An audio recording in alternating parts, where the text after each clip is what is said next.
ปีคริสต์2525เลื่อนเปเลยมา16 วันตามนี้จงดำรงสาวิ่งตั้งยันเขาจะก็เลยมาเปิดวิปังตราวิปัสสนาดำรงสาเขาดัง10 วันว่าจะอะไรคำไหนป้องมือสุขเขาไปโหตราไปถ่อมตราในเขาห่มกันส่งเมตตาฮับเมตตาซ้อมกันคำหนึ่งก่อนเมตตาไว้ว่ากุศลนังให้กันลัดดังเป็นเมตตาใส่เฮาผมอัมปะให้สาวลาดพิกินสัตตาวาตังเสให้มุนเสตอนเดือสึนการเย็นสาวดานาตังเสให้มุนเสตอนเดือสึนการเย็นวิยาเวสัตังเสให้มุนเสตอนเดือสึนการเย็นสังฆาสาวตังเสให้มุนเสตอนเดือสึนการเย็นเปิดส่งเย็นมาเมตตาตราเอาหักการเย็นสาธุสาธุสาธุไหวสีส่งนายว่ามิตรยอยกเกี่ยวเขาเขาใครนั่งใครกดก็เบียงนั่งกุบเขาแต่เขานั่งอยู่สาล้มจะจังหือในก่อนนั่งนี้ถอมเอาตรากว่าเพราะคนมาเนี่ยเพอพลสิมวะพื้นใส่ไหวลมสีถอมเอาตราอันเอาเสาดีดิสนากว่านั่นเลยอยู่ดัดมาหอตราบันโยกีกิงในยิงใส่เอาเขาปุณคำในในก็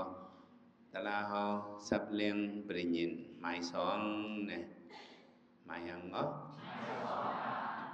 เมื่อว่าเขาสับเลี้ยงนี่ก็ขับหมายหนึ่งเนี่ยก็อันเขาได้เหตุการณ์ตราในอันตั้งสุด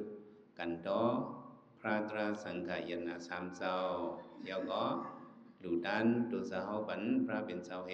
ก็เป็นติที่ว่ายาวในก็ย้อนน้อมต้องปั่นจำดีพระตราสังขะผู้ยิ่งใหญ่10 เจ้าในย้อนน้อมต้องปั่นอันเป็นพิดไว้ที่เฮาในก็เฮาไว้เสริมเมตตาเฮยอมปดย้อนความบันเปินในเป็นปริกรรมอันกลที่เหตุการณ์ตราเฮลองไว้วางใส่เสาเก่าทำไมดีความคำปริยินเฮานั้น ขึ้นมาแทนตอนหังในตั้งแต่เอาเข้ายำในกว่าดอดเมื่อถึงตั้งหึงยำพอง1 มองเต็มนั่นเนาะบางซื่อก็2 มองเต็มในขาดติดตั้มไว้อธิษฐานปฏิยินความนับมักมันนี่ไว้ความหังก็อันนี้มันซับเลี้ยงเนี่ยมันซึ่งหือเนี่ยเขาได้เฮ็ดการตราในว่าสมเอาลงว่าตั้งแต่เอาเข้าย้ำในกอดอดเมื่อถึงตั้งถึงยังพอง1 มองเต็มในขาดติดตั้มไว้อธิษฐานในปองว่าอธิษฐานเนี่ยติเลยมีอธิษฐานคนนี้การตราเนี่ยติเลยมีอย่างเนาะ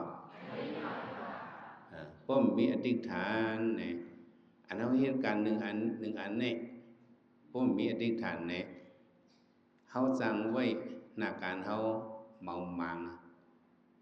หนังเขาเหตุการณ์ตราเนี่ยก็หนังเขาพอดีเมามังนั่นเนี่ยเขาติเลยมีอธิษฐานเนี่ยติเลยมีอย่างเนาะว่าในอธิษฐานนั้นสมิติปองว่าหังลาเนี่ยเขามาทัดด้วยอธิษฐานนั้น มันปองว่าเปียงหนังที่อ่านเฮ็ดเปียงหนังที่อ่านเฮ็ดนั้นหนังหืมพอดีเยี่ยวโตลีงามเต็บตัดเนื้อใจว่าเขาได้เฮ็ดให้มันไล่เขาได้เฮ็ดให้มันเป็นอันนี้ห้องว่าอธิษฐานห้องว่าก็อธิษฐานว่าเนี่ยสั่งมาเป็นก้นเฮ็ดสวนเฮ็ดเฮิกนี่ก็อธิษฐานเนี่ยเหมือนโหอันล้อมมันเหมือนอย่าง เฮ็ดสวนเฮาเฮ็ดไร่ป้อมมีโหล้อมไว้เนี่ยปลูกไว้ส่งเข้าเตาได้ง่ายๆกวนหลักกวนต่างซื้อต่างเปิงส่งเข้าเตาได้ง่ายๆก็บ่หังมันมีโหมมีเหรียญมันเฮาเฮ็ดการตราเนี่ยก็เฮาได้เลยมีอธิษฐานได้เลยมีขอบมีเหรียญมันเฮามาเข้าการตราพองสอนนำในเนี่ยก็เฮาไว้อธิษฐาน10วันเนี่ยหลายวันโซกา10วันไปเตรียมในเฮาเตรียมอ่านโปดเฮาเตรียมอ่านมือเนี่ยอันนี้โยคีเขามาเข้ากันตราเนี่ยต้องมีว่าอธิษฐานเนี่ยหลายวันปุ่มเตรียม10วันเนี่ยอธิษฐานเนี่ยติปันลูฮะอัมปันลูฮะอย่าไปปันลูนะแต่เรื่องเมื่อในเฮาเฮ็ดกันตราเขาตารางเนี่ยไหลมา2วันเอาหลายวันเอา2วัน3วันไหลมาครับพอไหลมาจังไหนเอาไหนตัวขันขาเฮามันก็หนีมาลองตุกเนี่ยก่อยๆหนีแฮงมาติๆก็สองหนีมาพอจะเอพออธิษฐานอำมันกึมไหนเด้ใครลักเฮ็ดสดเสร็จลีเดียวใครหยังรู้แต่ไหนกินก็กินน่ะไม่ก็ไม่มามึงก็มาเขานี่พิษเอาโยมมาเนี่ยทีแล้วอีสังเกตแค่เนี่ยเอาอธิษฐานเกียรติแค่โยเกี่ยวเขาเอาอีสังเกตแค่อธิษฐานนี่ก็มันก็เข้าบ้านเนื้อปารมีอันหนึ่งนั่นก็ปารมี10เปิงนั้นอธิษฐานปารมีนี่ก็เข้าบ้านของป้ามปะอิติปิโสภะคะวะอธิษฐานนะปารมีสัมปันโนอธิษฐานนะอุปปารมีสัมปันโนอธิษฐานนะปรมัตถปารมีสัมปันโนพุทโธเมตตามหิติกรุณามุทิตาอุปิคาปารมีสัมปันโนอิติปิโสภะคะวะสังวามวะอธิษฐานนี่ก็มันก็เป้าปารมีวาเนี่ยมันก็มี3ท่านนะอธิษฐานโยโย่อันหนึ่งอธิษฐานปานกลางอันหนึ่งอธิษฐานสั้นสูงเมียดต้อนเนี่ยอันหนึ่งเนี่ยอธิษฐานก็มี3ทาน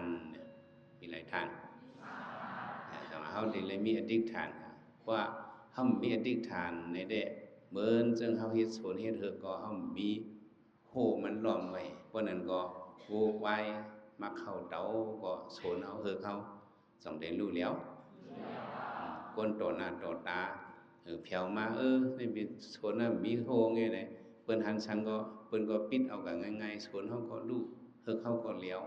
เป็นนั่นน่ะพอโยกีเอาของนั่งตะลานั่งขิงและขิงนั่นก็เลยมีอธิษฐานเลยตั้งแต่เอาเข้ายามในกาตอนเมื่อถึงตั้งหือยามพอง1 มองเต็มๆในเนี่ยต้องไว้อธิษฐาน1 มองว่าเฮาไว้1 มองว่าไว้อธิษฐานให้เฮานั่งด้วยเนี่ยโยกีเขาบ่มยุ่มพวกเก่าไหนมาพวกปดตะลาให้เอาลงมือเผียวตีนอนเฮาเลยไว้อธิษฐานนั่งเอามันเปรียววากว่าเนี่ยก็นั่งด้วยล่ะเพราะโยกีเขาไว้อธิษฐานก็ได้10 มองเข้ายาม10 มองกลางค่ำก็สังไกนอนเนี่ยมันได้ไว้อธิษฐานมันเนี่ยก็ต่อ10 มองมันสังไกนอนว่าโยกีกองสัมมีอธิษฐานก็ได้เพราะก็เปรียวอยากก็ได้10นั่งนะผมเปรียวก็ปวดเฮียกาเนี่ยบ่ไว้ยอมให้เนี่ยมันมีอธิษฐานต้องมีก่อนมีอธิษฐานเนี่ยเอาเปิ้นนอนแล้วก็คอดเนี่ยแล้วก็ก็ได้อธิษฐาน10 มองพอ10 มองไปถึงก็ตื่นไปอันแค่นี่แหละมันได้ไหลกว่า10 มองเตียสั่งไรมันไรก็อันไปอธิษฐานให้นั่งได้เพื่อเกี่ยวก็10 นั่งเพื่อนั่งเปรียวก็10 นั่งเปรียวก็นอนเอียงให้อากาศนี่ไปใส่เสื้อนี่นั่งด้วยล่ะนั่งหึงมาต่างๆเอาไปบ่กาหือไปบ่หึงกาหือกดหิมหอมห้องนอนโขนออกก็ไหมเสียงนอนมันพ่อรับดีข้ออันห้ามมีอธิษฐานนี่ได้เปิ้นบ่รับบ่ก็รับหนังมาก็เดินนั่นนี่ที่ยึดได้อินก็ไม่ตีเฮ็ดที่นี่ใจเฮากันนะใจเปิ้นใจเฮาก็ดีที่นี่คันนั้นรับก็ไปคันรับเฮาได้สิเฮ็ดได้อินกัน sao càng nên lúc cháu để to mà nên giờ này buồn mà mình bị đi thản đó chẳng ra càng nên lúc cháu ní bữa lúc cháu tán nó lùi bất tán nó im cái năng ta la có không ngủ ngấu nó cầm thư hàng cậu nó nè cái nào mình bị đi thản này chẳng raมันก็เฮ็ดนั่นก็เพราะก็นั่งแม่นตีมันนี่ก็เหตุการณ์ตรานี่ก็อยากไว้จังซั่นเพราะเฮานั่งนึกจ้องเฮาเฮ็ดจ้อมกันอยู่จ้อมกันตั้งนำ1ชั่วโมงเปิ้นก้มลงเฮาก้มลงนี่มันติดกันน่ะซาสดาปิซิโอนี่เห็นแฮงเฮาจะมาคอนกันนี่มันเอากันขึ้นอย่างว่าสูงเพราะก็เฮ็ดทางก้อยเฮามันบ่จะเฮาบ่มันเพราะก็เฮ็ดในพระก็เฮ็ดในสุดนี่เขียนสุดเขียนที่สุดจังจ้ะมันนั่งนอนนี่ไปบ่หึงนั่งนี่ก็กำมาหมอนโหหมอห้องอย่างหมอห้องหมอนโหมาแน่หมอนก็แล้วโยกีเขาก็ปอกก้องเนาะมันก็ที่ฉันไปนอนเนี่ยcái cả mình ăn non có em một hố hoang đi quảng màอย่างห้องของสำนังไอ้มอนโหมีกันในเดือละเนาะนางแอวก็โหกลมลงลูกคอกนเนี่ยเห็นไหมเดี๋ยวเอาหน้าผักในจำมอนโหเห็นบอก1มินินี่จะขึ้นเห็นขึ้นในวะมอนโหห้องมันอย่างห้องมันก็นั่งให้กลมลงเอามอนโหเอาก็หงหน้าผากจำมอนโหก็ไม่พวกโกนเปียวนี่ก็ขึ้นมีนั่งให้ขึ้นไปพวกมอนโหขึ้นห้องแทงอย่างขึ้นห้องมอนโหห้องอีมาเลยมันก็เมื่อกี้หน้าผากเขาจำก็ไม่จำแทงก็ไม่ขึ้นลูกนั่งเนี่ยวะฝืนจำมาแทงกำมันก็เห็นอะไรเอาเมืองแรงไปเลยเอาพวกมีอธิษฐานเนี่ยเขาเฮ็ดสังก็มันนานออกแต่ว่าอธิษฐานนี่ก็มันก็เป็นขอบมันเป็นเหรียญมันเขาได้เข้า10 วันเนี่ยก็เขาไว้10 วันเขาได้นั่ง1 มองเนี่ยก็1 มองเอาตัวไว้อธิษฐานเนี่ยโยกีเขาหลีเมียโยกีเขาก็นั่งตระ1 ปอกเนี่ยก็อธิษฐาน1 มองเต็มได้เนี่ย2 มีcho có tôi có yêu kỳ có nhưng mong này có tím có cái tê đi thản này miền kia mong hay khẩu hình cái này có buồn cầm liều ấy đi thản yêu kỳ có một ngày rồi đấy khoảngวัน 1 มองเต็มnày cái này nọจะเช้าผมชาบัน 1 มองลือๆnày đểเป็นเบี้ยวหึมหัวnày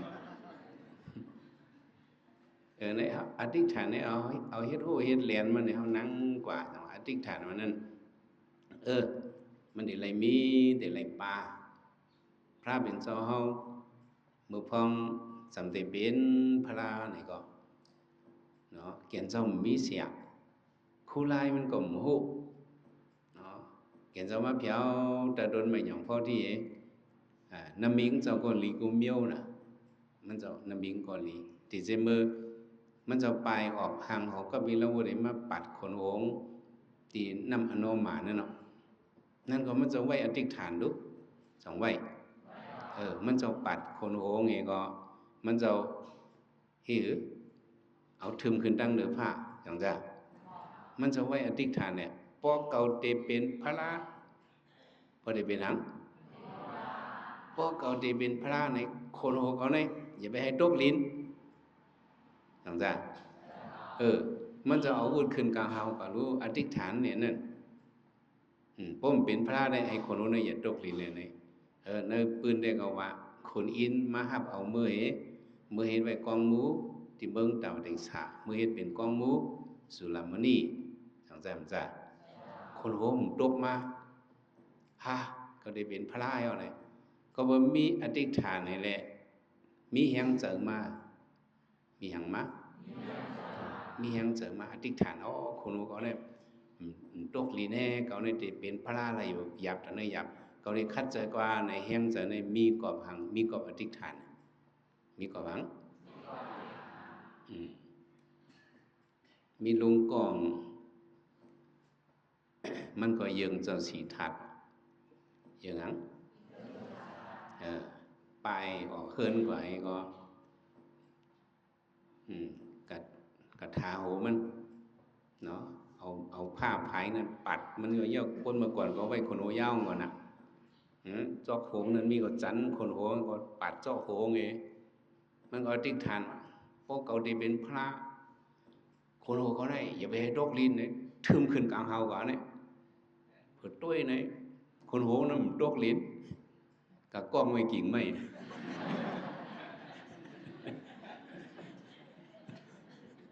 มันไม่ปิดพล่างหรอกนะ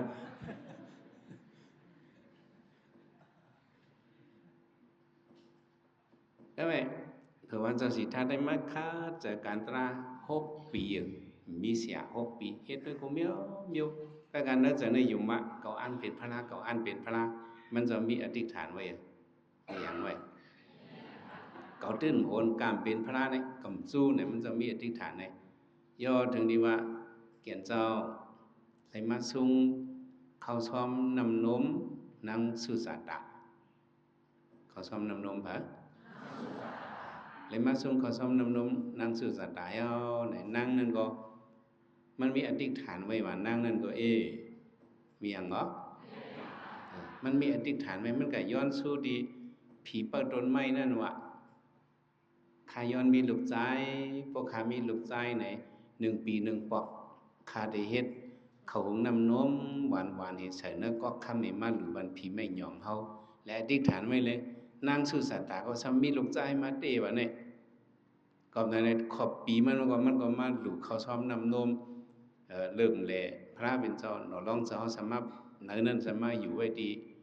โดนไม่ยอมตีเตียนนางสุสาตากับอธิษฐานนั้นเพราะไหนก็ขาเจอมันนางในกับด้วยกับปัดกับเพียวไว้กับหันหนอร้องพระเป็นเจ้าสักไปนะเนื้อนังก็ห่างลีเนาะปัญชาวากีหาเจ้าไปก่อนนั่นเนี่ยก็บุพระเป็นเจ้าขึ้นสูงหนอร้องเจ้าขึ้นสูงอายาตั้งกินมาขึ้นสูงหังเขาหาเจ้านั่นว่าเจ้าสิทัศน์ได้เด่นเป็นพระอะไรออกกว่าเขาไปไปเราเนี่ยคำลุ่มล่ามันเจ้าเขาลุ่มล่า6 ปีเขาไปเป็นหมดเลยพระเป็นเจ้าหนอร้องเจ้าบ่มกินอายาตั้งกินมีเฮียงเนี่ยแต่ในไรตลาก็มีลายมันเนี่ยเกียรติเจ้าขึ้นตุ้งซ่อมให้กินมาหลายวันวันสุดเนี่ยวันเดือน6 มวนเนี่ยเด็กนื้อหนังเจ้าเต็มหมดอ่ะนางขาเจอนั้นมาหันอร่อยยามนี่ปอกคนนี่ยามยังเป็นผีมาเนตัวว่าจังไงวะหันหนอร้องเจ้าในทางมันเป็นผีวะทางไปนังหนอร้องเจ้าเขาเนี่ยสมอยู่ดังเมืองเนื้อลอยตีนลอยหิมะหุ่นตามเมืองดีปอก็น่ะอยู่เนื้อห้วยฮับเนื้อลอยเนี่ยมันผิวเนื้อขาวก็น่ะอยู่จำปังหลายเจ้าในผิวเนื้อเขากำลำอินหนอร้องเจ้าในผิวเนื้อขาวไอ้นางขาเจ้าในมหันว่าโอ้เรียนมือหลัดไม่เลี้ยงมันได้หลากหลายเตี้ยจึงอีนางผีมันนี่ตัวมันไว้กำเร็วเนี่ยวะนางสุสาตาก็เอาเขาหุงน้ำนมให้กันหลูใส่ก็ค้ำกึ่งด่าน1 แสนกึ่งด่านก็กึ่งด่าน1 แสนเอากันหลูหนอร้องพระเป็นเจ้าฟิงทุ่งพระเป็นเจ้ากูสุก็ตื่นแต่เลยส่งเขาหุงน้ำนมขนาดในแหละจังได้เป็นพระนี่เป็นฟิงทุ่งนี่มาพระเป็นเจ้าหนอร้องเจ้าก็เถิกกินอันนี้แหละนางสุสาตาก็มาหลูว่านั้นก็จีนเย้าเนี่ยก็คำนั้นหนอร้องเจ้าเอากาดินน้ำดินสายกับลองน้ำ2 ชาติห้องเมื่อนั้นก็จงมีอธิษฐานอธิษฐานเนี่ยพ่อเก่าเจ้าได้เป็นพระรามเมืองในก่อนนั้นเมื่อไหร่พ่อเก่าเจ้าได้เป็นพระรามเมืองในก็คำในถ้าอะไรขึ้นดังเหนือจังว่าเอาก็ปล่อยกันเนื้อนำในสารคัดฟิงทุ่งธรรมดาที่เต้งก๊อกนั้นมันโหลดลองลงเห็นก๊อกนั้นลองลงให้ไหลขึ้นดังเลยเอ็นแห้งสังเอ็นแห้งอธิษฐานเอ็นแห้งสัง เอ็นแห้งอธิษฐานให้ไหลลงขึ้นเมื่อขึ้นเมื่อดังเนินนำให้เมื่อสวมแบบเมื่อในก็จะเป็นพระรามเตเหแห้งเสในมีมาหังมีมาก็อธิษฐานมีมาก็หังขึ้นอันโปนมานั่นก็หนอร้องสะฮ้อนนอนผันหันก็นอนผันหันนำมีกลงไล่เอาก็โหงเจ้าเนาะนอนต่างเดิมบอลลอยลงลอยช่องเบิ้งลงให้ตีนเบิ้งเจ้าสีขอนในกายไม่เนื้อนำสมุดตลาดนอนผนังนกกูเมียวเมียวหมิ่นมาสู่มันเจ้ามาเย็นเป็นนกเผือกมดนอนผันหันเคอไหวเคอหวานอันหนึ่งออกมาที่สายลีเจ้าตั้งขึ้นกลางเฮาบ่เพียวเมืองสางซะเนี่ยนอนผนังไหลไปเหนือไผ่ลงก็ไผ่ลงในนกผาตินเจ้ามงโตเผือกโหล้ำการขึ้นจอมโหเขาเจ้าไว้ก็ขึ้นลงกับแม่นวงมดมันจะพันซะไหนก็มาเก็บด้วยน้ำมิกพันเนี่ยของมันเจ้าก็หมออัฐรศาสตร์18เปิงมันเจ้าหมอน่ะอติกน้ำมิกในจะเป็นทางน่ะมันได้จะเป็นพระรามันจะหูกับในแหละกันลองก็คำกับมันจะอธิษฐานเพราะก็จะเป็นพระรามันได้ถ้าก็คำเนี่ยไหลขึ้นดังเนื้อมันจะว่านะก็คำก็ไหลขึ้นเดยอเผียวมาดีโดนไม่หย่องพอเที่ยวกันไหมเผียวมากันละจอมตังมางาไอซึนมางาphải có ai chừng này xuất thi nàyบอกว่าจึนจางความใจว่าไอจึนเอายาเผ็ด8มัดหรือมันเจ้ามันเจ้าก็ยิบเอามายาเผ็ด8มัดหลายมัดมันจะก็ยิบเอามาสื่อดีแต่ไม่หย่องพอดีอันเป็นไม่หย่องแตกออกมาวันนั้นหนอร้องเจ้าเกิดนั่นนะไม่หย่องนั้นก็มี35ปีมีหลายปีหนอร้องเจ้าก็เลยอายุ35 ขวบ35 ปีวันนั้นนะวันเดือน6 มนเต็มวันเกิดมันจะ35 ปีวันนั้นนะเฮ็ดไหนก็มันจะเอายาในปืนเสือเฮ็ดเป็นตีนังมันจะมานั่งปลังนั่งไข่กดนั่นก็อธิษฐานถึงกำมือและมีอธิษฐานให้ยังก็สังสามจ้าหนอร้องเจ้าก็ไม่ได้อธิษฐานได้เป็นอธิษฐานปรมัตถปารมีสัมปันโนนวันนั้นมันจะว่าปิกซ้ำเนื้อไข่หยัดเกินไข่กันนั่งไข่แห้งลูกข้ากามเป็นพระอันเขานั่งไข่กดไว้ในกล่อมยาเกาอ่ำลูกเนี่ยมันจะว่าในอันนี้เป็นความหังความอธิษฐานความหังก็ไว้ตั้งคัดใจอย่าลงสัตตาดิวิริยิงกานิตัสสะนะหารุโนอันมานั้นอันในความคำปริญญาเอาป้าไว้ว่าปิกซ้ำเนื้อไข่หยัดเอ็นไข่ขัดกันนั่งไข่แห้งลูกไข่ฮักตักสร้างตัวมันปันเช่าจะนิ่มซิมยันเด็ดเน็ตเนี่ยหนอร้องเจ้าจะสิทธัตเนี่ยก็มันจะก็ไว้ใจเรื่องไหนกามเป็นพระเกาอ่ำลูกเนี่ยในเป็นอธิษฐานเยอะลงตายก็ปล่อยมันตายละในจุนลิบจุนตายเตะอธิษฐานนั่งตีเข้าแล้วเนี่ยเพราะเอากับปัญญามเดียวมาเขาเอายำมงนาลีในว่าเนี่ยตามคำ6 มองตามคำหลายมองตามคำ6 มองพอนางเอา6 มอง7 มอง8 มอง9 มอง10 มองเนี่ยอะไรกว่า4 ชั่วโมงเนี่ยมันจะอะไรปกปินิวสานุสติญาณนั้นหันขึ้นจัดก่อนวันหลังใช่ไหม11 มอง12 มอง1 มอง2 มองเตียงขึ้น2 มองเนี่ยมันจะอะไรติปัสสะคู่ญาณนี่เป็นญาณโลกีไงเป็นญาณนั้นเป็นสมถะไล่อ่องไปอะไรมันไล่ตาติบว่าด้วยอะไรเมืองกวนเมืองผิดเมืองสังด้วยหันหมดก็ไม่2 มอง3 มอง4 มอง5 มอง6 มองกลางเนยเนี่ยเข้าย้ำ6 มองกลางเนยจำติดโทนั่นเนี่ยพอเหมือนนั่นเนี่ยมันจะไล่ญาณสปิญญูไล่ญาณนั้นมันจะไล่ญาณสปิญญูเฮียงเลยไล่ญาณสปิญญูเนี่ยวันเดือน6 วันเนี่ยก็เป็นวันเป็นพระลาน่ะเนาะพระกุศลกุศลเป็นวันเดือน6 วันเนาะลองเสาเฮ็ดมาเตี๋ยว6 มอง6 คำเนี่ยนั่งอธิษฐานนี่นั่งกรรมเป็นพระกล่อมลูกเนี่ยนั่งเหววนด้วยไล่เลยทีนี้วนด้วยกำเรือนมาเขียนเจ้ามักคุกสไลปกเบนี่ว่าสารนุสติอภิญินเจ้าพระอันเป็นพระกว่าตั้งนานั้นเขาเจ้าวันที่เป็นพระนั้นเขาเจ้าคุกโคนอีหังเนี่ยมันกับคุกสไลอันไหนจองเอา ปุเบนิวสานุสติอันหันขึ้นจัดก่อนวันนั้นหันเลยจัดนานั้นเอาปุเบนิวสานุสติในด้วยขึ้นกว่าพระกัสสปะเขาพระโกนากลุ่มเขากัสสปะเขาพระเจิญปูนมาชาวเปียสูจังไหนเขาเจ้าเฮ็ดหือเลยวันเดเป็นพระเนี่ยเขาเจ้าเสืออีสังโยนิโสมนสิการะเนื่องจากเขาวนทางเนี่ยเราลองเจ้าด้วยก็เอาปุเบนิวสานุสติด้วยเนี่ยอ๋อกูเจ้ากูป้าเนี่ยเขาเจ้าคุกคนปฏิสัสมุปปัฏคุกคนนั้น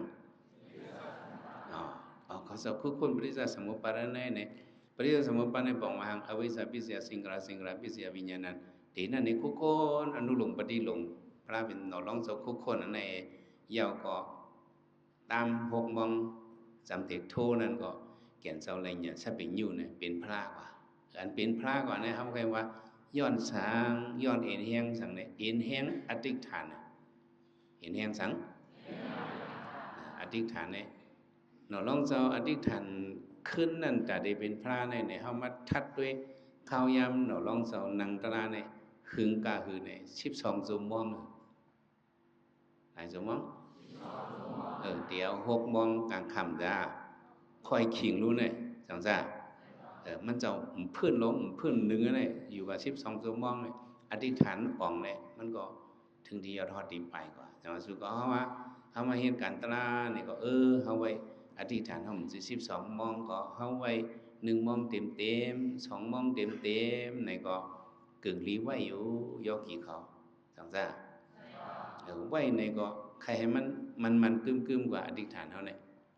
บ่มมันกึมเนี่ยได้ก็อธิษฐานเขาสั่งมาล้อมโหเนี่ยก็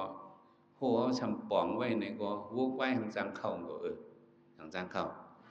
วกไว้จังเข่าว่าเขาซิบไว้ตันๆเนี่ยก็วกไว้ทำจังเข่าอธิษฐานเขาก็ซิบไว้ลีๆตอกไว้มัน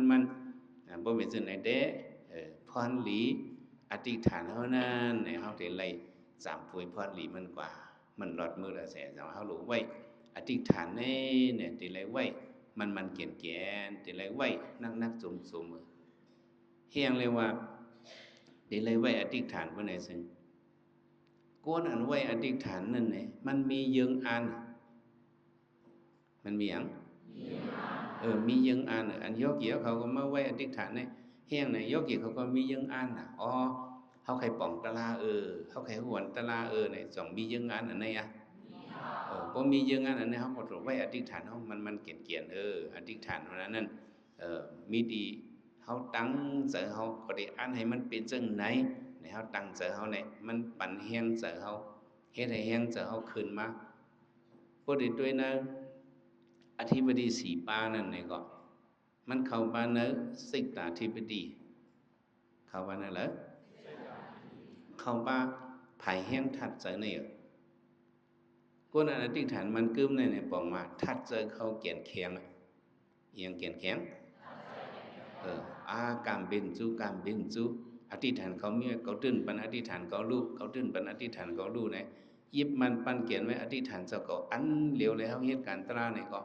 มันกลุ่มปันเฮาเฮ็ดให้ตราเฮาเจียวขึ้นก็เบื่อหางก็เบื่ออธิษฐานบารมีเฮามันเต็มทวนลีมันแห้งเยอะลีอธิษฐานในอัมมีในอัมเป็นสังได้เป็นเป็นแต่เฮาไว้อธิษฐานเฮาอธิษฐานเฮาเนี่ยก็เฮ็ดให้ยังอ่านเฮาเนี่ยมันสังดุดกว่ามือเลยเพราะเฮามีอธิษฐานเนี่ยโยกีเขามาเข้าตะลาเนี่ยไล่มา3 วัน 4 วัน3 วัน 4 วันเนี่ยพ้องตะกินหลงมันเอาเซาเหตุการณ์ตราเนี่ยจังซั่นจ้ะบ่เอาเฉลีได้บ่เคยกินพายไปเป็นนั้นเนาะรู้ยก็มาในคิดผิดเอาเพิ่นนี่ว่ากันนั่งตะลาจ้าน่ะว่ามันจ้าทั้งอุ้ยมันลียามในกับคนใครว่าเลยก็กะเป็นเฮาเลยมาเพียวเนื้อปังมันเนาะอธิษฐานเฮามี10 วันเฮาก็เลยลาดเปิ้นว่าเฮาได้ก็เข้ากันตราดิจ้องทำมาอยู่10 วันเฮาเลยลาดมาเอาดูชบเลยว่าพาเลยมักเอาดูจังจ้ะบ่ได้มื้อจังซั่นได้มีสลีมีเยมาเรียนเสียอยู่หยังคำพ้องให้มาเรียนเสียห้ามไปอย่าลีให้ยันไม่มือก่อนปันมือมิวลีตั้งปีเอ้ย ยำเรียนในเมื่อเนี่ยร้อยนะก็ยังหนอหีมาเรียนเฉียนะรีเรียนเฉียเนี่ยรีเรียนเฉียตกอะไรในปุรานันจ้าเรียนขุนเลยเข้มสาเรียนฉลาดเรียนมาเรียนเฉียพวกเรียนนี่มันไรเขาฝีบังตราดีหมู่ซีลูกอันใจเมาkhông khai khâu ta lang cái mình lừa lấy u mê của nayเขาจะมาเขามาเขาป้าใส่ได้ดิมาเขาการตลาเมื่อเจ้าได้มาเฮ็ด2-3 วัน4 วันถึงมานั่งจอมเปิ้นมานั่งเขานอนเหนือฉิมเจ้าก็คืนเมื่อด้วยเมื่อเจ็ดด้วยยอกี่นอนอื่นเลินอ่านลานหันเจ้าแฉมาในจริงนอนรับเจ้าจอมกับจี้เป็นเขาจี้กองหลังเขาเฮ้ยลูกเขานั่งตราให้อย่างสุดมานอนลูกเนี่ยเขาบอกว่าลูกก็มาเนี่ยฉีดหน้าฉีดตาเขาไปลูกกันนั่งจอมเปิดไอ้กองเนี่ยมันลูกจีเฮ้ลูกเลยลูกก่อนเห็นได้ลูกกันซ้ายลูกกันอ๋อคำบ่ลีต้องบ่ลีเห็นไหมวะยังบ่ลีต้องมาไปหังบ่ลีกินพิษใครเอาจะฉามันเอาขี้เหี้ยเอากันโตข้าขี้ค่ะ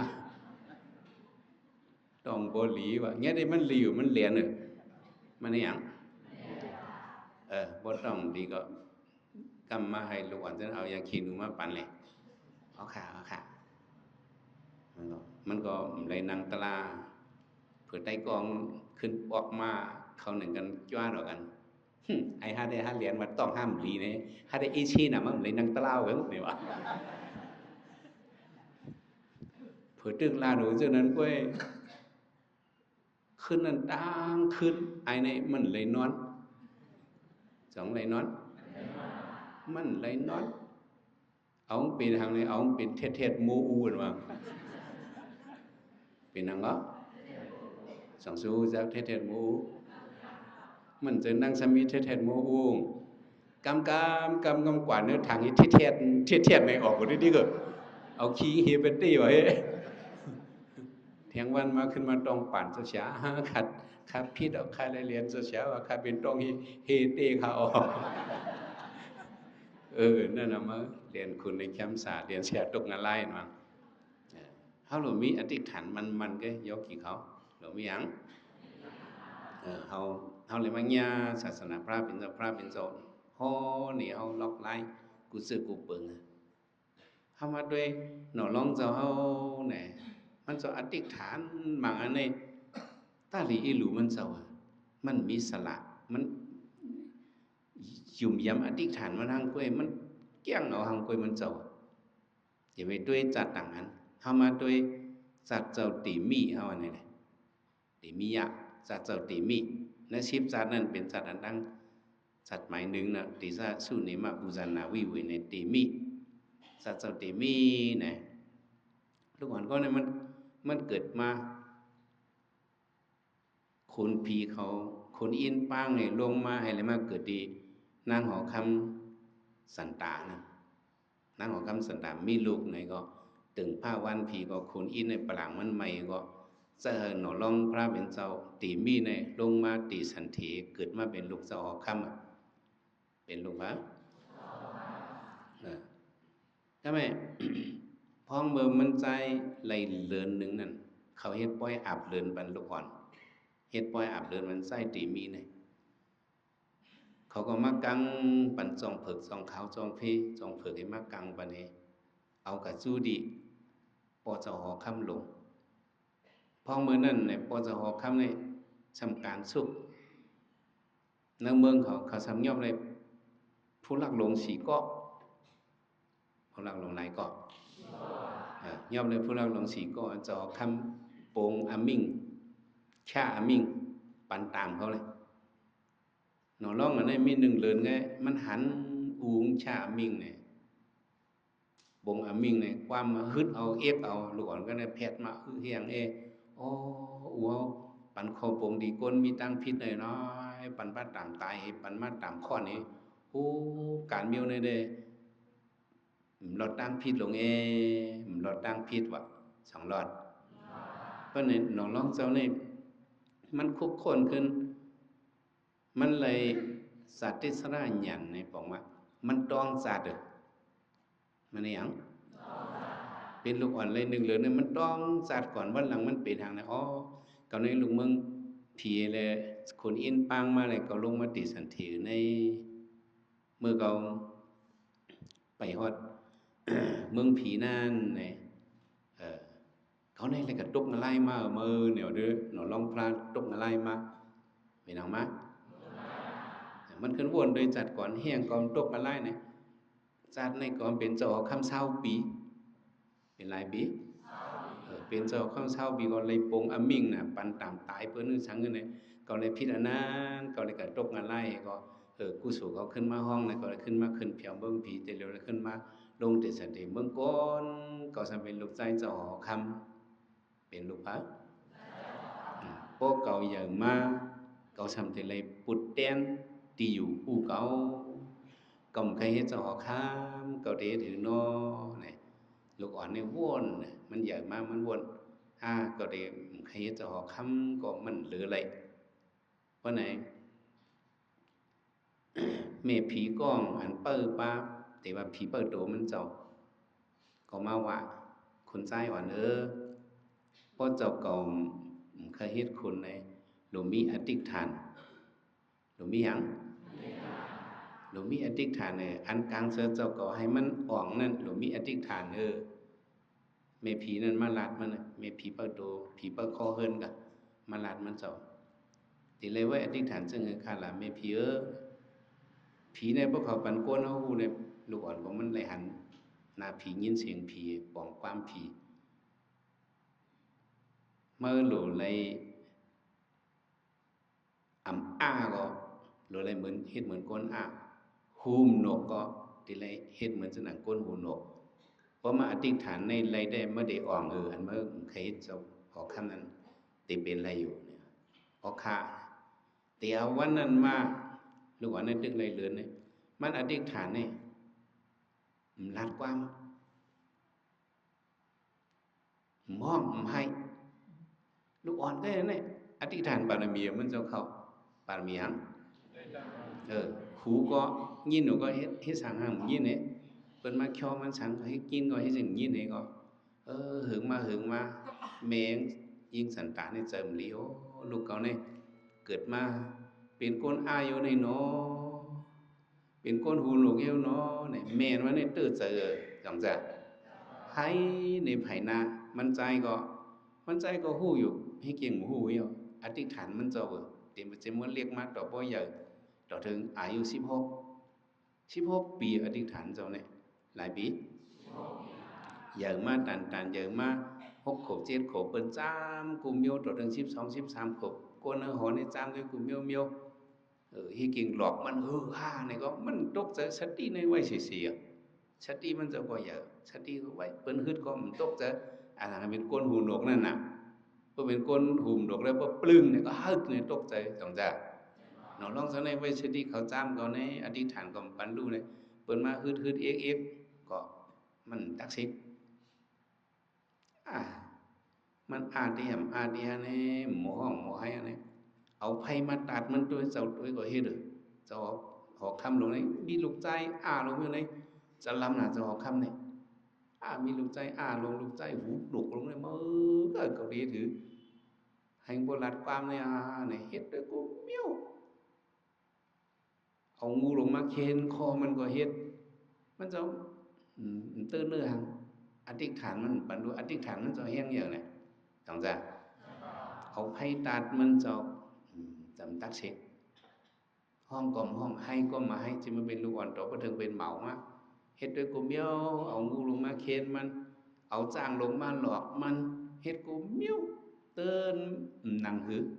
แห้งเลยมันจะอยู่เลยมันหนังหืออธิษฐานมันจะมันเกียนพวกเขาลัดความเขาได้คือว่า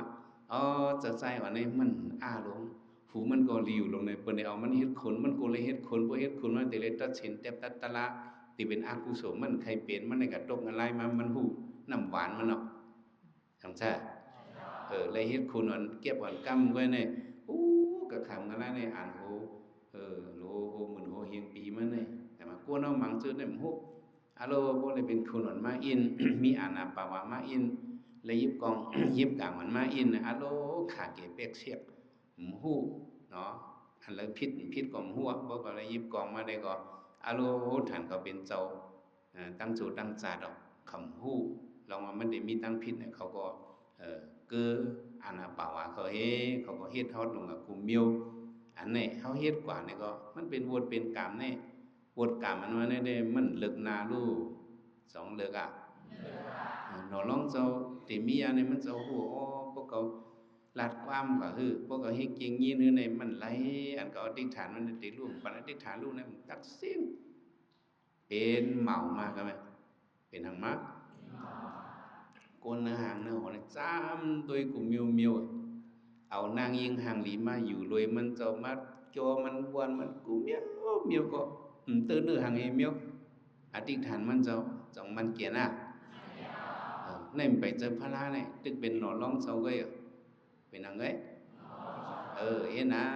ไหลมาหลายปีเนี่ยเป็นจ้ามันกูมิวเนี่ย16 ปีปันกินข้าวเฮ็ดนำจังไหนก็มีมันเจ้าก็มันตักเสงอยู่เฮ็ดนั้นเฮ็ดจังก้นก็เฮ็ดจังก้นหุ่มนกก็เฮ็ดจังก้นหูนกก้นเล็ดก็เฮ็ดจังก้นเงยอยู่กว่าเนื้อหอเราจะหอคำก็เติบใจนั่งหอคำก็เติบใจก้นเนื้อหอก็ว่าเกิดลุกมาเนี่ยมันเต็มเปียเนี่ยเปิ้นก็ไว้ใจซึ่งนั้นหมดเดียวจะหอคำก็พวกเป็นตันนายก็มิสลิก็ลูกก็เนี่ยเอากับพันตายไปนี่ละเนี่ยว่าก็ไม่จะก็ให้ยังจะกับพันตายไปเลยนะปันปุนพรคนหัวมาอย่าทำมันจบเมื่อต่างลูกใจก็เหมือนเนี่ยพันตายไปนี่ละมิสลิลูกก่อนเมื่อไหร่เนี่ยเมย์มันเนี่ยให้พวกตายลืมอ่ะน้องร้องเจ้าก็หันหนุ่มเมงให้นอนกิ่งเดือลินพวกตายลืมก็อธิษฐานสมปันลูกอีลูเมมันให้มันซื้ออีลูก็กะกูอธิษฐานมันลูกูอีสังลูมันจะแถมสังปารมีอธิษฐานน่ะสัตติมีเนี่ยมันจะแถมปารมีอธิษฐานตื่นหลัดความแล้วก็มันหลัดให้อิดเปิ้นหลัดก่อมถ่อมนั่งเชียงเขานั่งเจิงเขามาห้องความก็มันเขามันเอาตื้อใจมันหลัดความแล้วก็ตื่นมาหลัดอันเอาโยกีในด้วยหรออย่าไปรัดกล้ามนายโยกีเข้าหน้าในสองเย็นไงอย่าไปรัดพงนายโยกีเข้าหน้าด้วยก็อยู่ดังสองนี้ก็รู้hết rồi nó đưa hết rồi đâyเอาแล้วมันให้นะให้อยู่lúc nào อธิษฐานเอาไว้ตั้งอธิษฐานสติมีอะไรแก่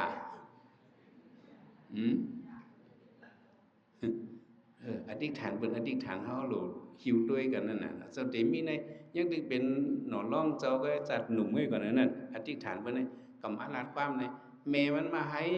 นอนกิ่งบ่ตายลืมก็เมลุกมาเลยสองเสาหลัดมันจะมีอย่างไรมีอธิษฐานไว้กำอาลาดความ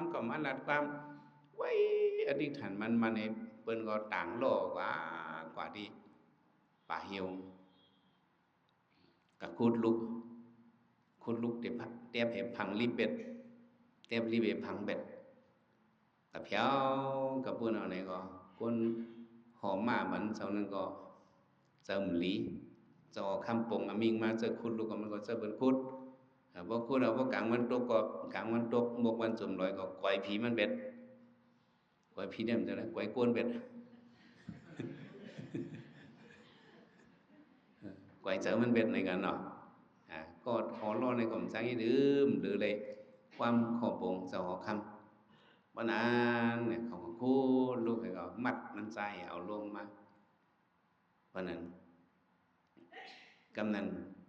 ถึงขิงมันอ่ะอธิษฐานมันถึงดียอดฮอตีไปอายุใจก็เลยมา16ปีตัวจังจ้ากำนัน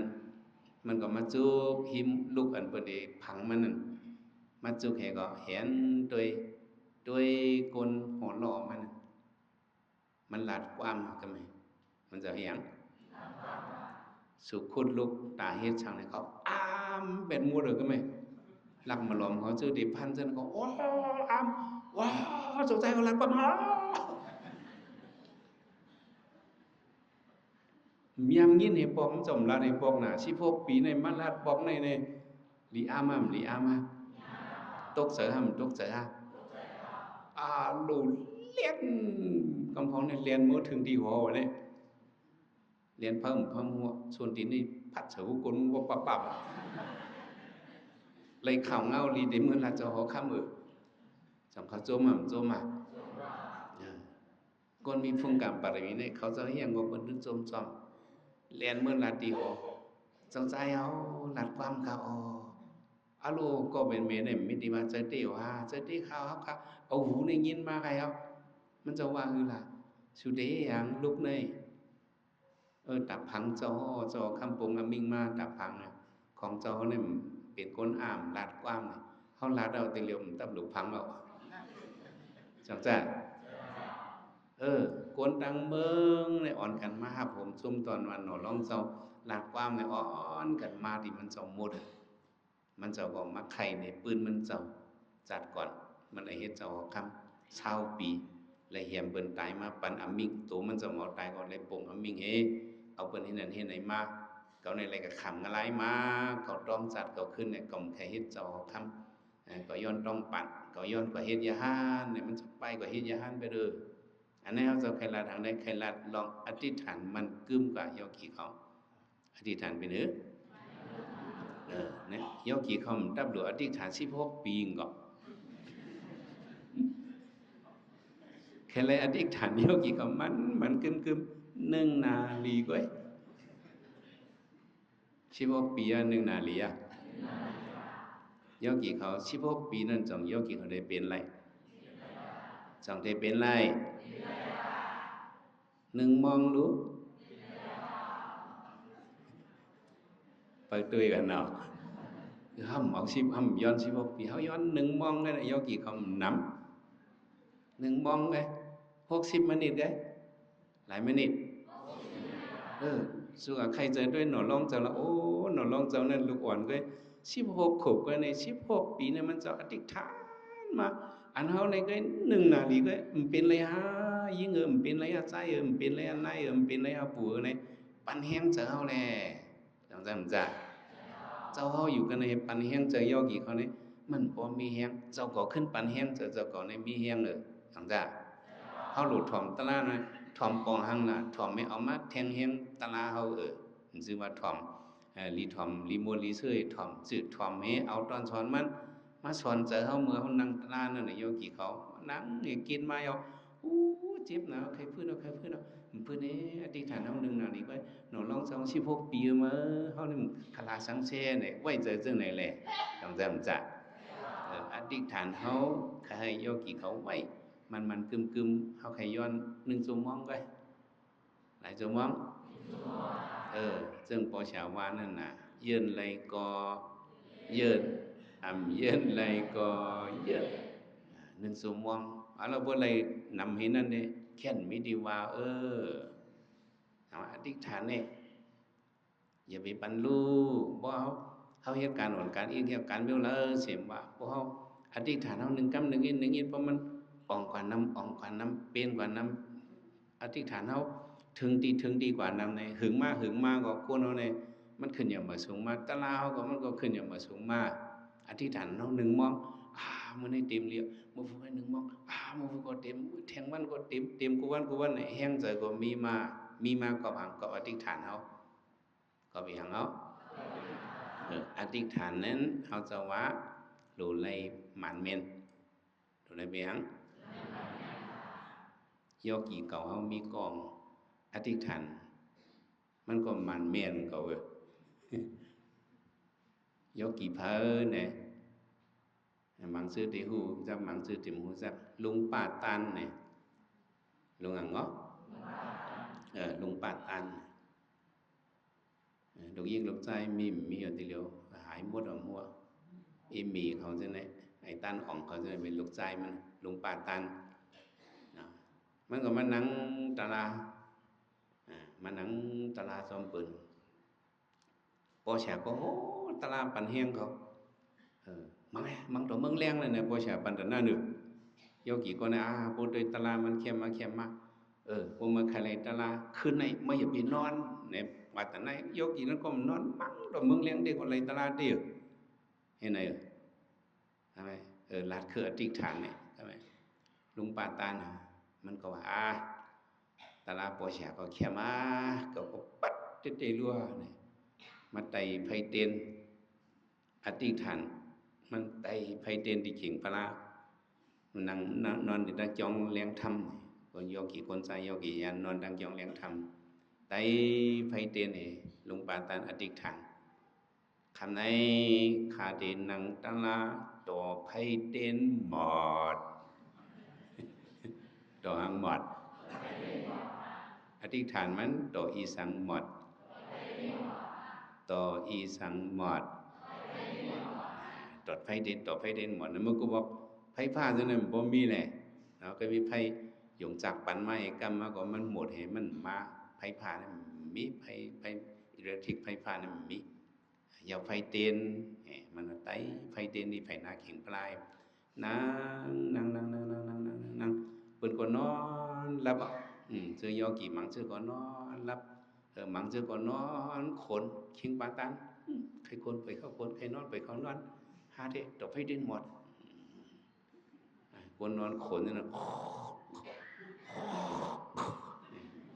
พอแฉมหอตะลาคนนอนขนนี่ได้มันจังตกตะลาอันห้ามนอนขนนี่ฮะจังไรตะลาเกินไหนเห็นไหมวะ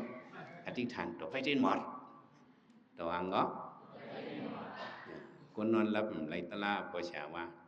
เสียงคนเขาก็ถ่อมด้วยก็หัวเนี่ยพอแฉว่าคนนอนรับนอนขนนี่แต่ที่ไรตะลานั้นมันมีไหนวะนอนรับเห็นไรตะลากะสองมีก็มีวะด้วยละถ่อมด้วยเสียงคนเขาละว่าคือเนี่ยพอเป็นก้นเขียวติ๋มนั่นเนาะก้นเขียวติ๋มในนอนคนเป็นเมียวหนึ่งก้นมีเขียวโซบวับนอนคนเป็นเมียวหนึ่งมาพอเช้าว่าก้นมีเขียวก้นนั้นมีเขียวติ๋มโซบนั่นพวกเขานอนคนวักเขาคนเกี้ยนน่ะเสียงคนเขาว่าซึ่งแบบพอเช้าว่าโคตรโลดมักมันหลุดหมักตะลาวะคนนอนคนเนี่ยคนโลดมาคนโลดมาลุงป้าตาลบวชเขาจะแน่นอนคนหลุดหมักเอาพวกก้นมีเขียวชำนอนคนสมาธิคาโลโผล่เลยพ่อชาฮ้อนลุงป้าตันเขาจะได้รุนมากรุนฝูหาได้มันชอบอธิษฐานตัวยังหมดตัวไฟเทียนหมดนั่งไฟเทียนเมื่อกูบอกในไฟเทียน POC นั่นนะมีอันเนี่ยไฟเทียน POC ในปดไตหนึ่งปอกในมันขำหนึ่งมองไปเศร้ามินิทขนาดอยู่ไฟเทียน POC เงาในปลายได้สำเร็จเงาหำเหยื่อดิ๊กเนาะลุงป้าก็นั่งนี่ก็ไม่นั่งเมื่อจะได้หาตารางงานเนี่ยตัวหานั่งขึ้นที่ฐานตกให้ได้หมอเนี่ยชมมองเลยก็ไม่สองมองผมมองเนี่ยหลับโดยไฟดินตกครึ่งอ่ะสิบนั่งเที่ยงนั่งนึกเจอในว่าหึงเนี่ยเนาะมันไปหึงนึกเจอในว่ามันว่าหึงเนี่ยเนาะนั่งล้อมึนตาตัว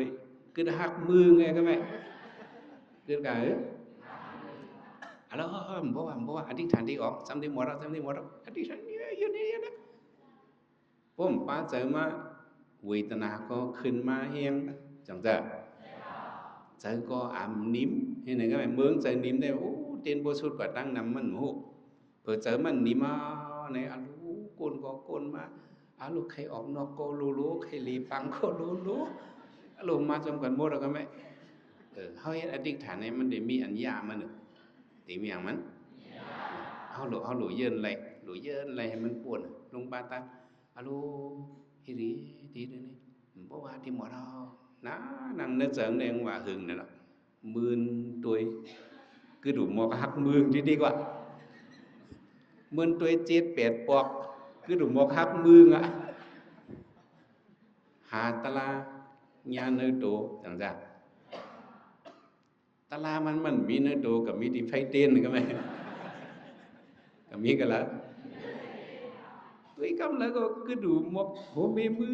นึงหักมือดิ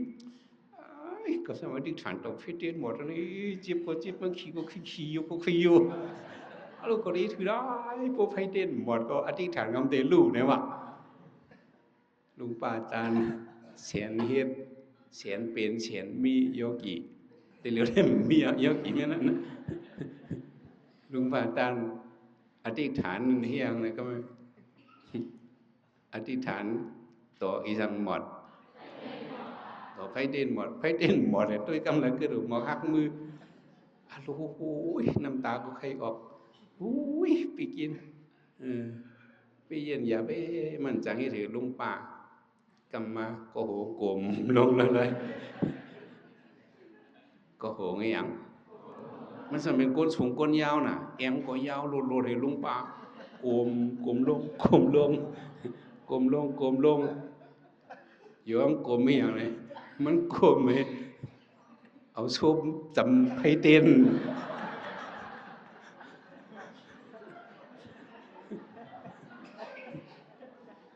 เผื่อซุปจำหิมไพเต้นแล้วอำใครไอก็ไอก็ไม่มันไออย่างมันไอเพราะเป็นสุขภาพไอเด้นะไออยู่กันน่ะลุงป้าแล้วมันจำไอเป่าอ่ะโอ้โหเป็นไง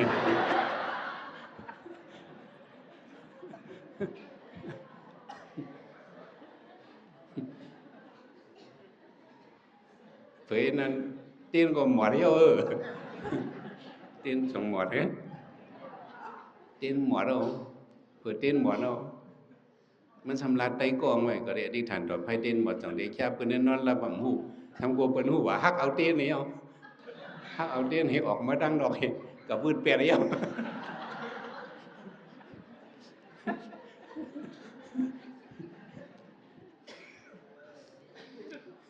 เผิงวืดแปรแล้วเดี๋ยวห้องนั่งก็เองกลางคืนอองบี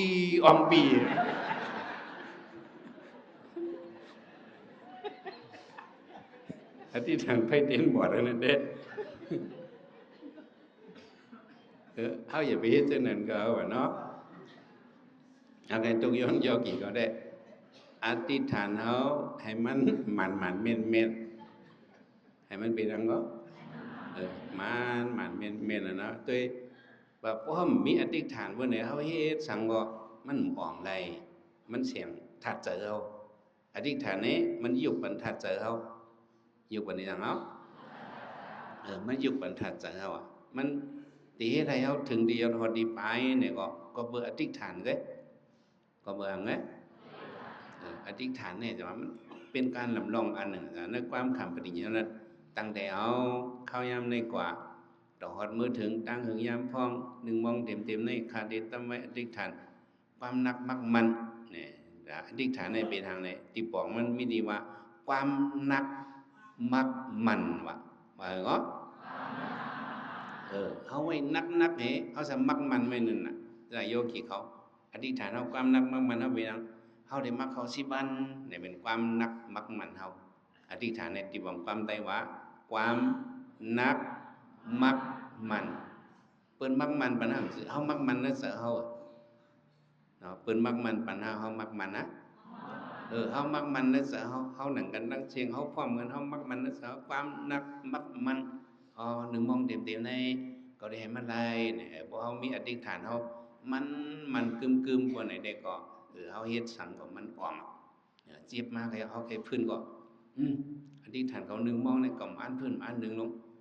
หันสังเงี้ยเอาลมเขาลมออกเด้งๆเนี่ยเสริมยังหือปอมากเลยจะใครให้ปอมากเลยเอาลมเขาลมออกจะใครโคปอมากเลยด้วยลมเขาลมออกอธิษฐานเขามีไปเอาลมเขาลมออกเด้งๆเนี่ยเขาอยู่วนนำvới dương này này để có ati thản này mình để mà biến hiện cầm bản hao mình để biến khọp hao liền hao